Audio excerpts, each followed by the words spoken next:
오늘 저희 세미나 제목은 유라시아 대륙철도 운행 필요성과 경제성 그리고 국제 물류와 금융의 필요 충분 조건이라는 꽤 긴 이름인데요.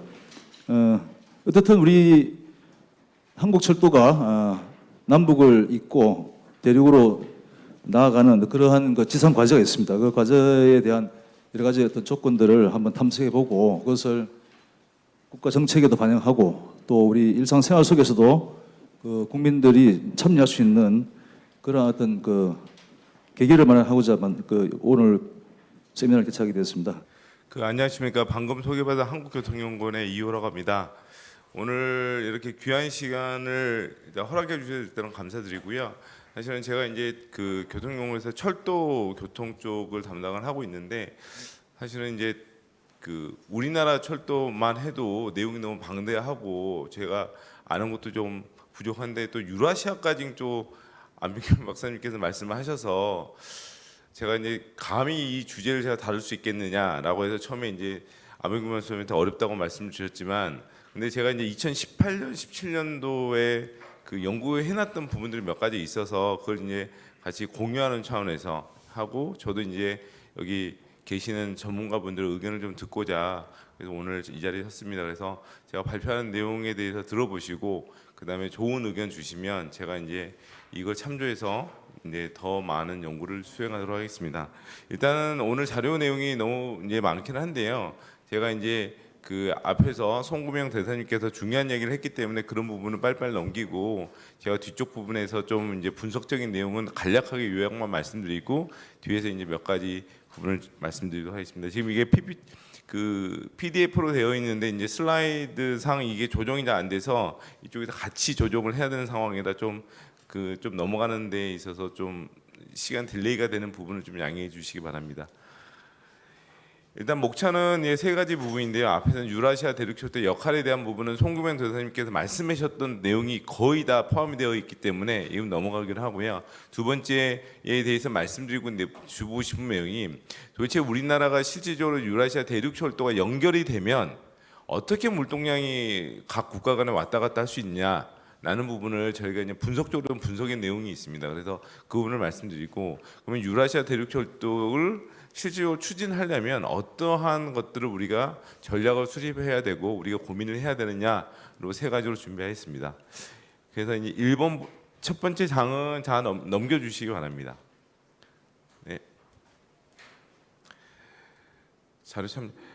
화물 물동량 변화 추정에 대해서는 이제 간략히 좀 말씀드리면 이걸 왜 하게 됐냐면은 실제로 유라시아 대륙철도가 만들어지고 나서 우리가 말하는 러시아, 몽골, 중국까지만 저희가 이제 영향권을 설정을 해놓고 실질적으로 이 물동량이 정말로 철도로 나르게 되면은 효과적으로 나눌 수 있느냐, 이게 결과적으로 물동량을 좀 많이 철도로 보낼 수 있느냐, 얼마나 보낼 수 있겠느냐라는 부분을 이제 고민을 했던 부분이고 이런 부분에 대해서는 실질적으로 분석을 하기 위해서는 자료가 있어야 되는데 그 자료가 실질적으로 존재를 하지 않습니다. 그래서 저희가 이 자료 구축부터 해서 분석에 대한 부분을 모두 다 담고 있다는 부분을 말씀드리고요.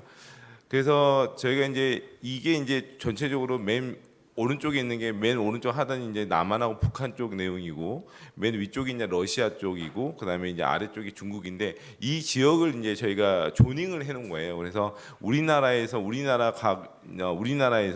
중국으로 가는 조닝이 한 30개 지역 안으로 들어가도록 이제 저희가 분석을 하는 거고 이제 러시아나 몽골 같은 경우는 8개, 몽골은 하나 지역으로 이제 우리나라에서 간다고 하면 어떻게 갈 것이냐라고 하는 것들을 저희가 이제 분석하기 위해서 일단 이렇게 세팅을 해 놓은 거고요.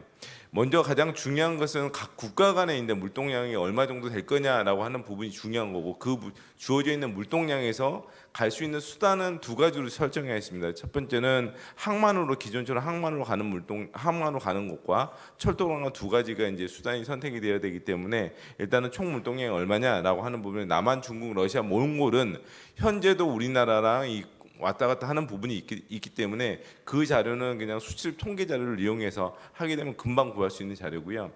다만 저희가 가장 어려웠던 부분이 남한하고 북한에 대한 물동량 부분이에요. 남한하고 북한의 물동량 부분은 실질적으로 우리가 이제 특수한 상황에서 북한에 왔다 갔다 하는 물동량만 있지 국가 대 국가로서의 어떤 교육량 물동량이 없었기 때문에 이 부분을 어떻게 우리가 총 물동량을 잡아줄 거냐라고 하는 부분이 제일 어려웠던 부분 중에 하나입니다. 그래서 남한, 중국, 러시아, 몽골에 대한 부분은 이렇게 전체적으로 뒀고 남한의 북한에 가는 물동량에 대한 기본적인 부분은 어떻게 했냐면요. 실질적으로 아까 말씀드렸듯이 북한에서는 우리나라를 빼놓고 다른 나라는 교육을 하고 있잖아요.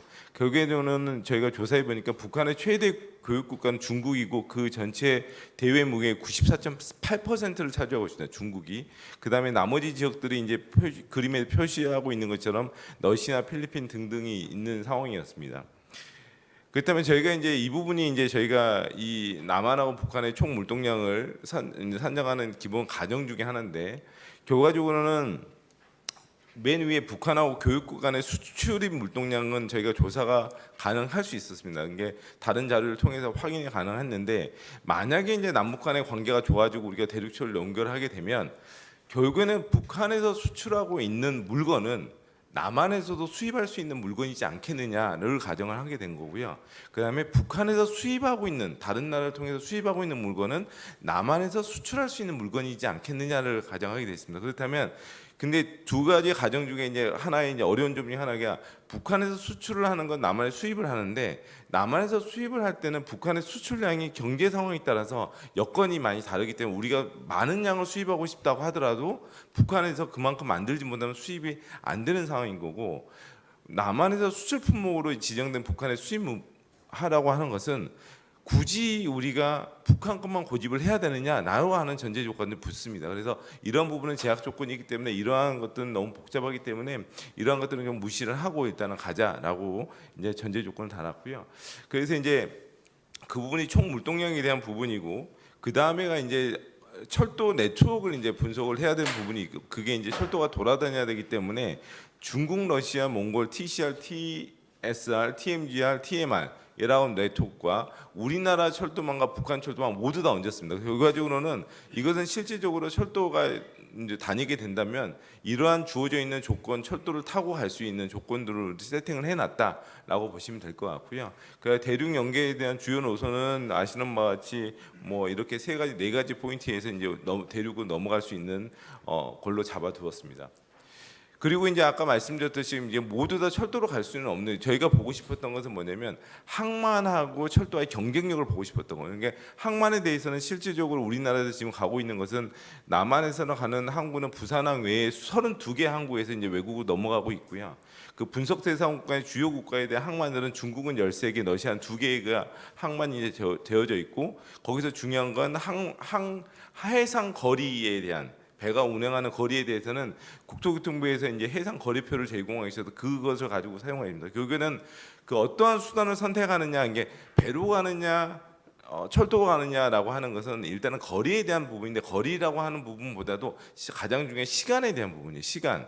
얼마나 시간을 짧게 가느냐. 근데 시간을 짧아지면 짧아져 비용이 높아집니다. 그래서 이 보시게 되면 이제 철도와 해운에 대해서 들어가 있는 속도는 철도가 조금 더 빠르게 5km 정도 빠르게 들어가 있고 운임에 대해서는 철도가 해운보다는 좀 높게 들어가 있어요. 그래서 이러한 조건에서 실질적으로 이게 이제 가정에서 네트워크 분석하게 되면 어떠한 상황들이 발생하느냐 그리고 환적에 대해서는 철도가 하루, 해운에서는 이제 8일 정도 소요가 되고 통관 시간은 동일하게 설정을 했습니다. 그래서 이 부분에 대한 결과에 대한 부분을 간략히 말씀드리면 국가별로 이제 이것을 전체적으로 네트워크를 뿌렸을 때 맨 왼쪽인데. 허용 용량이라고 하는 것은 결국에는 철도는 용량이 있지 않습니까? 근데 용량이라는 부분을 다 오픈해 주는 거야. 당신이 보내고 싶은 거에 대해서는 다 오픈해 줄게. 이건 거의 비정상적인 어떤 이제 물동량 수송인데 그 가정했을 때는 보시는 바와 같이 몽골이라고 하는 지역 자체적으로가 우리나라에서 몽골로 가는 화물 물동량이 100이라고 봤을 때 철도로 90이 갈 수 있는 거예요. 그만큼 철도가 경쟁력이 있다. 러시아 같은 경우는 약 70% 정도, 그다음에 이제 중국 같은 경우는 한 25% 정도 되는 거고 거기에 대해서 국가에서 만약에 우리가 당신들이 보낼 수 있는 물동량 중에 50만 우리가 허용하겠다라고 해서 선로 용량을 제약을 걸게 되면 이제 분담률이 떨어지는 걸 보실 수 있습니다. 그래서 25% 보낼 수 있는 것 중에 25%만 우리는 허용해 줄게라고 하게 되면 결국에는 몽골, 중국, 러시아에 대해서는 이 갈 수 있는 물동량이 떨어지는 부분들이 분담률이 떨어지는 부분들이 발생을 합니다. 그리고 그래서 이제 이런 것들을 정리해서 보여드린 거고요. 그래서 이 그림은 실질적으로 이제 각 지역별로 이제 각 권역별로를 보여드리는 거예요. 그래서 그 아까 보여드렸던 조닝했던 그래프에서 이제 빨간색으로 된 부분은 실질적으로 철도가 우세한 지역을 나타내고 약간 파란색으로 넘어가지면 철도보다도 여전히 해상 해운 쪽이가 강세인 지역입니다. 그래서 중국 같은 경우는 동북 삼성 내몽고 지구가 철도에 대한 우세 지역이고 나머지 내륙 지역은 남동부 해안 쪽은 여전히 아무리 대륙 철도가 있더라도 그 지역은 여전히 해안이 해운 수송이 좀 무수한 지역이다라는 부분이 말씀드립니다. 러시아 같은 경우는 극동 시베리아 우랄 불과 남부 코카서스 연방이 일단은 전체적으로 좋았던 부분이고요. 그다음에 이제 북서 연방과 중앙 연방은 좀 약세죠. 그러니까 러시아 쪽은 대체적으로 전체적으로 좀 좋았던 부분이고 좀 더 멀어질수록 이제 좀 약세 지역으로 이제 분쇄가 되어 있습니다. 그런데 이 부분은 아까 최대 용량, 허용량이나 이걸 했을 때 어떻게 더 각 존별로는 어떻게 변하느냐를 제시해주고 있는 부분이고요. 러시아도 몽골도 마찬가지입니다. 이 부분에 대해서는 저희가 이제 아까 주어져 있는 용량 부분 말고 실질적으로 아까 비용과 속도와 비용에 대한 부분이 되게 중요하다고 말씀드렸잖아요. 이게 속도라고 하는 것들은 이제 시간에 대한 요인데 시간은 실질적으로 국제 수송에서는 제일 중요한 게 저희는 이제 차량의 속도에 따른 거리를 가지고 그냥 시간을 계산하지만 이 중요한 게 통관에 대한 부분도 있습니다. 통관에 대한 부분도 있고 그래서 이런 부분들이 있어서 이런 것들이 실질적으로 변하게 되면 어떠한 또 분담률에 대한 영향을 미치느냐. 그래서 철도 운임에 대한 변동을 보게 되면 실질적으로 이제 마이너스 25에서 플러스 25는 현재 저희가 아까 세팅했던 500원하고 뭐 450원에서 뭐 요금을 한 25% 내려보기도 하고 25% 올려보기도 하고 뭐 그것들 변동을 준 겁니다. 그래서 보시는 것 같이 보셔야 될 것은 요금이 내려가면 내려갈수록 이제 분담률 올라가고 요금이 올리면 올릴수록 이제 분담률 떨어지고 근데 그 비율이 이제 뭐 이게 대체 이게 그 리니어하게 선형으로 떨어지지는 않고 중간중간에 이제 꺾이는 증감률이 다르다는 걸 보시면 될 것 같고요. 그러니까 통관 시간에 대한 것도 이제 현재 나와 있는 1일하고 6일 정도에 대한 부분에 대해서 통관 시간이 어떻게 변동이 되게 되면 어떤 시간에 어떻게 분담률이 변하느냐를 그래프로 이제 제시해주고 있는 내용입니다. 그래서 그러한 내용들을 종합해 보면 이 부분은 앞에서 다 말씀드렸던 내용이고요. 이 부분이 이제 제가 요약을 해드리면. 각 국가 간의 철도에 대한 운송 분담률에 영향을 미치는 건 좀 상이한 결과다. 어떤 데는 시간이 중요하기도 하고 어떤 데는 운임이 중요하게 하고 거기에 떨어지는 폭들이 좀 다른 부분이 존재를 하더라. 그래서 그래도 공통적으로 철도 운임과 통관 시간에 되게 중요한 영향을 미치는 거다. 그래서 결과적으로는 우리가 이제 대륙 철도를 하고 어느 정도의 대륙 철도의 어떤 성공을 가기 위해서는 철도를 많은 물동량을 나누는 게 가장 중요한 부분인데 그 중에서 이제 용량에 대한 부분도 있지만 용량이 되면 국가적인 걸로 해결한다고 보고 우리가 이제 여기서 신경 써야 될 부분은 통관에 대한 부분을 좀 신경을 써야 되겠다. 그래서 통관의 절차를 간소화를 위해서 통관 시간을 줄일 수 있는 방안 이 가장 이제 이 대륙 철도의 성공에서도 되게 중요한 키워드가 되지 않겠느냐라는 걸로 저희가 이 부분은 정리할 수 있겠습니다. 그러면 이러한 유라시아 철도를 하기 위해서 뭘 해야 되느냐라고 하는 것은 아까 대사님께 말씀하셨던 것처럼 계속 나왔던 것처럼 실제로 우리나라는 그 대륙인 것 같지만 그냥 섬나라에 불과합니다. 사실은 북한 쪽이 그러고 있기 때문에 다 아시는 바와 같이. 그러면 여기서 말씀드리고 싶은 것은 대륙 철도의 실현을 위해서는 우리는 그러면은 중국, 러시아, 몽골하고는 잘하면 되느냐? 그게 아니다는 거죠. 실질적으로 넘어가기 위해서는 북한하고의 어떤 관계가 좋아지고 북한하고 뭔가가 이루어져야지만이 그 다음에 이제 중국, 몽골, 러시아랑도 어떤 관계라든지 그 속에서 이제 대륙철도의 꿈이 실현될 수 있지 않겠느냐라는 부분이고요. 그래서 우리가 이제 2018년도에는 많은 희망을 가졌지만 지금 이제 여러 가지 여건, 세계적인 여건, 정세적인 여건으로 이제 좀 안 좋은 상황이긴 합니다. 그래서 이러한 상황에서는 우리가 아까 말씀드린 남북 협력이라고 하는 게 되게 이제 중요한 방향인데, 그러면 우리가 이 대륙철도에서 남북 협력에 대해서는 어떠한 방향을 가져가는 게 맞느냐라는 부분에 대해서 제가 생각하는 기본 방향인 거예요. 일단은 첫 번째는 무조건 우리가 좋은 방향이 답은 아니다. 결과적으로는 북한이라는 것도 국가이기 때문에 국가 대 국가로서 나가기 위해서는 북한이 도대체 원하는 게 무엇인지를 고민하고 거기에 대한 것들을 서로가 고민해서 답을 줄 수 있는 어떠한 남북 협력 사업들이 발굴돼야 될 것 같고, 그다음에 그런 맥락에서는 그런다고 해서 북한에 대해서 모두 좋은 것만 하고 우리는 싫은 것만 갖느냐, 그런 것도 아니고 우리도 결과적으로 국가로서 그런 사업을 통해서 분명히 얻어야 될 이익들이 있기 때문에 이러한 것들을 통해서 실제적으로 양 국가가 얻을 수 있는 협력사항이 뭐고 그걸 통해서 얻을 수 있는 인센티브가 뭔지에 대한 것들을 분명하게 고민을 하자라는 게 첫 번째, 두 번째 내용이고요. 두 번째 내용은 그럼 북한과 관계만 좋으면 끝나느냐? 아까 말씀드렸듯이 러시아, 중국, 몽골까지 가야 되는데 그 주변 국가들하고 협력할 수 있는 부분에 대해서는 분명히 있어야 되고 결과적으로는 우리가 이러한 것들을 선제적으로 전략을 가지고 있지 않으면 나중에 판이 짜진 상태도 우리가 들어가려고 하면은 그 상황이 어려울 수도 있다. 그래서 우리가 우리의 생각을 먼저 좀 고민을 하고 가자. 그래서 이러한 자리도 상황은 어렵지만 미리미리 고민하자는 취지에서 만들어 뒀다고 저는 생각을 합니다. 그다음에 네 번째는 항상 나오는 것 중에는 북한하고 사업은 퍼주기 사업으로 인식할 수 있기 때문에 국민에 대한 공감대를 형성할 수 있는 게 가장 중요한 거고 이를 통해서 서로가 얻을 수 있는 윈윈 사업에 대한 인식으로 이 사업들이 이루어질 수 있도록 뭐 여러 가지 고민을 해야 된다는 내용입니다.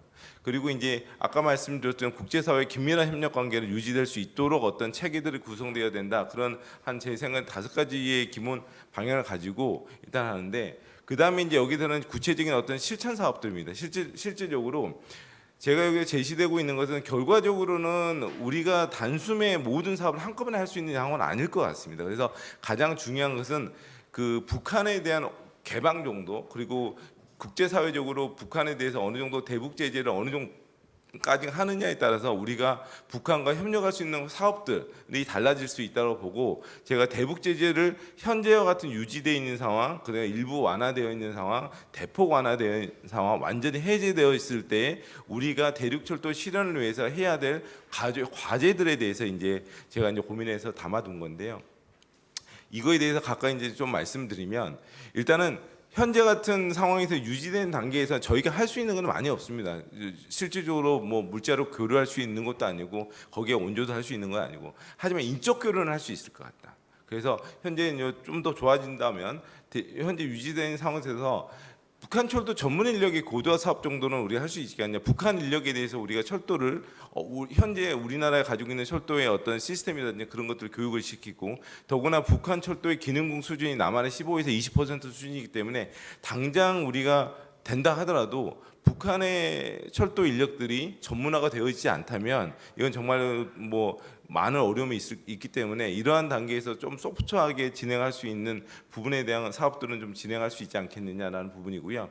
두 번째는 지금 하고 있는 것처럼 동아시아 철도 통합 철도망 구상에 대한 부분인데 어떤 부분이냐면 실질적으로 우리가 이 대륙 철도를 하게 되면은 어느 철도를 연결하면 돼요. 어떻게 가면 시간이 얼마가 줄어들 그 이야기만 하거든요. 근데 실질적으로 이 철도를 했을 때 우리가 얻는 이익이 뭐고 러시아가 얻는 건 뭐고 중국이 얻고 몽골이 얻고 각 국가가 얻는 게 효과가 무엇이냐 조금 더 구체적인 것들을 좀 해서 이 국가들에게 대륙 철도가 왜 필요한지에 대한 우리의 목소리만 아니라 그 국가도 같이 그 함께 할 수 있는 어떠한 그러한 이제 재료들을 우리가 만들어 주는 게 중요하다. 그래서 이러한 것들이 통합철도망을 통해서 대륙철도 중요성의 효과를 분석할 수 있는 것들은 우리가 지금이라도 할 수 있는 부분이고 그 다른 국가들하고 연구진으로 협력해서 할 수 있는 부분이기 때문에 그런 부분을 좀 진행하면 좋겠다라는 부분이고요.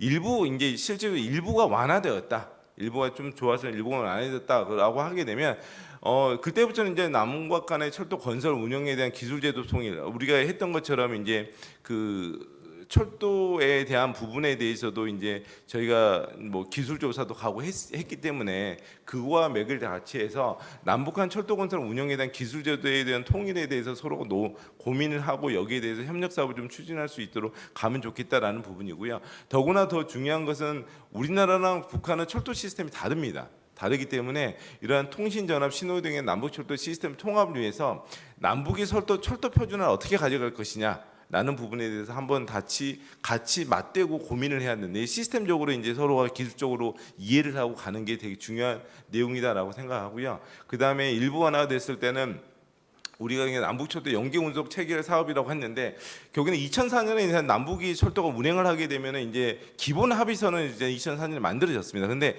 여기서 빠져 있는 것 중에 하나는 일반 통보 운행 조정 방안으로 갈등이 야기됐는데 어떤 부분이냐면 실질적으로 철도 안에서 운행하고 하는 데서 어떤 사고라든지 보고 체계라든지 하는 부분들은 서로 명확하게 뭐 정리하지는 못했습니다. 그래서 이런 부분들은 실제적으로 운행하는 단계에서 충분히 발생할 수 있는 부분이기 때문에 2004년에 했던 거에 플러스 이런 것들 같이 다듬어서 같이 남북한 뭐 철도 사업을 위한 합의서와 기본 틀을 마련하는 게 중요하다라는 거고요. 그러니까 연계 운행 시 제반 사항 검토 및 협약에 대한 부분은 실질적으로 어떠한 연결 노선을 가고 어디를 정차를 할 것이며 기관차 객차는 어떻게 할 것이고 차량 기지는 어떻게 할 것이고 기관사 승무원 여기 화물에 대해서 안전과 운송에 대해서 어떤 식으로 체계를 가져갈 것이냐 그러니까 조금 더 구체적인 이야기를 해볼 수 있지 않겠느냐라고 이야기를 드렸습니다. 그리고 일부 하나에 대해서는 마지막 부분 중에 하나가 동아시아 철도 협력 플랫폼 구축 사업인데요. 이것은 우리가 이제 문재인 정부 때 동아시아 철도 공동체에 대한 구상의 부분이기 때문에 이거와 연계돼서 조금 더 발전돼서 나가는 부분들을 다듬어 가면 되지 않겠느냐라는 부분이고, 그다음에 남북한 러시아 중국을 포함한 다자간 프로젝트 사업을 통해서 동북아 철도 시범 운행 사업을 실시하자라는 부분입니다. 그러니까 실질적으로 저게 일본화되면은 우리가 개성까지 왔다 갔다 하는 부분들이 있었기 때문에 이런 부분에서는 조금 더 해보고 한번 뭐 시범 사업을 추진해 보자는 내용입니다. 그렇다면 이제 그 동안에 대했던 거는 그냥 소프트하고 약간의 기술적인 내용이 들어갔다면 실질적으로 대폭 완화가 되는 단계부터는 이제 저희가 정말로 많은 데에서 연구하고 많은 데 내용했던 것처럼 경의선, 동해선, 남북철도와 현대화 방안에 대해서는 실질적으로 이제 들어갈 수 있지 않을까라고 이야기를 하고 있고, 실질적으로 이제 많은 구상들이 있기 때문에 이것을 실천만 하면 되는 사업이라고 생각합니다. 그래서 현재 우리나라에서 지금 동해선과 경의선에 대해서는 조사도 했고 더 추가적인 조사가 필요하면 실질적으로 더 추가적인 조사를 남북한이 협력해서 추가적인 조사를 해서 가고, 그다음에 모든 사업은 단기적으로 이루어질 수 없기 때문에 실제로 단기, 중기, 장기적으로 어떻게 가야 될지 방향성을 가지고 실질적으로 시스템을 이제 업그레이드 해보는 방안, 현대화 방안에 대해서는 이제 우리가 추진해 볼 수 있지 않을까라고 생각하고 있습니다. 그다음에 이제 가장 중요한 것 중에 하나가 철도 차량 부분인데, 실질적으로 철도 노선을 만들어놨다 하더라도 실질적으로 이제 전력 시스템이 다르기 때문에 당장은 저희가 이제 전기 열차를 보낼 수 있는 상황은 아닙니다. 그렇다면은 당장 개통되는 서로가 이제 운행을 시작하는 단계에서는 어쩔 수 없이 디젤 기관차를 운행을 해야 되고, 우리나라는 점점 디젤 기관차를 수요를 줄여가고 있고 북한에서 여전히 이제 그 운행을 하고 있는 상황이기 때문에 이런 부분에 대해서는 장기적으로는 제가 봤을 때는 전력 시스템보다는 뭐 수소 열차 이제 그것을 우리나라에 개발해서 그것을 보내는 게 장기적인 방향이겠지만, 시작하는 단계에서는 우리나라에서 남아 있는 디젤 기관차를 북한 쪽으로 보내는 방법에 대해서 한번 고민해 볼 필요가 있지 않겠느냐라고 생각해서 이러한 차량 철도 단계별 지원 방안, 이게 디젤부터 해가지고 전기로 가서 이제 수소까지 가는 방안에 대해서는 조금 더 고민해보고 이렇게 사업들을 진행하는 게 맞지 않나라고 생각하고 있습니다. 그다음에 대폭 완화에 대해서 마지막 부분 중 하나가 아까 말씀드렸던 것처럼 실제적으로 남북한의 운영을 할 수 있는 시범 사업들을 구체적으로 실현하자는 거죠. 그러니까 우리가 했던 개성에 대한 부분의 단기적인 어떤 이벤트성이 아닌 서울과 평양에 대한 뭐 전기 열차라든지 개성원의 통근 화물 열차 운행이라든지 개성 금강산에 가는 관광 열차까지 실제로 운행해서 실질적으로 이런 부분에 대해서 조금씩 국민에게도 알려주고 이걸 통해서 문제점들을 발견해서 추진해 가는 게 좀 더 좋지 않나. 그래서 여기서 발견된 문제점과 개선 방안을 도출해서 향후 이제 사업들이 확장되었을 때 이것을 타산 지적 삼아서 조금 더 사업들을 발전해 나가는 게 중요하다라고 보고 있습니다. 완전히 대폭 해제되고 나면 무엇을 해야 되느냐? 결과적으로는 우리가 되게 되면 철도만 답이 아니고 도로도 같이 운행하는 단계가 오거든요. 그러면은 실질적으로 남북 인프라에 대해서 우리가 통합적으로 관리할 수 있고 운영하고 할 수 있는 전담 부서가 만들어져야 됩니다. 그거는 남한 주도만 돼서도 아니고 북한 주도도 돼서 아니고 서로가 같이 만나서 서로 같은 공간에서 같이 이것을 통합 관리할 수 있는 통합 관리 관제센터의 그런 기능들을 해야 되는 부분이라서 이런 부분들은 이제 실질적으로 이제 가장 중요한 부분이 되지 않을까라고 생각하고 있습니다. 그다음에 아까 말씀드렸던 기존선을 환원해서 경의선과 동해선을 올라가는 부분들에 대해서 말씀을 드렸는데, 실질적으로 우리가 이제 그 상황이 좋아지고 하다 보면 결국엔 대륙으로 가기 위해서 여객을 보내기 위해서는 보다 빠른 열차에 대한 수요가 필요하기 때문에 우리가 현재 운행되고 있는 고속 열차 더 빠른 열차를 투입할 수 있고 북한에도 보낼 수 있고 그 중국의 러시아까지 갈 수 있는 시스템을 해서 남북철도 고속화 사업이라고 하는 것들이 이제 뭐 완전히 뒤쪽에서는 이런 부분이 전개되어지지 않을까라고 생각하고 고속철도만 건설이라는 하는 부분에 대해서 많은 고민이 필요할 거라라고 보고 있습니다. 이제 마지막입니다. 실질적으로 그렇다면 우리가 대륙철도에 대한 부분이 북한만은 무조건 이제 관통해서 가야 되는데, 이것은 제 생각입니다. 만약에 그러면은 북한의 상황이 여의치가 않아서 우리가 정녕 북한을 넘어가지 못하면 결국에는 중국 러시아까지 못 가느냐 철도로.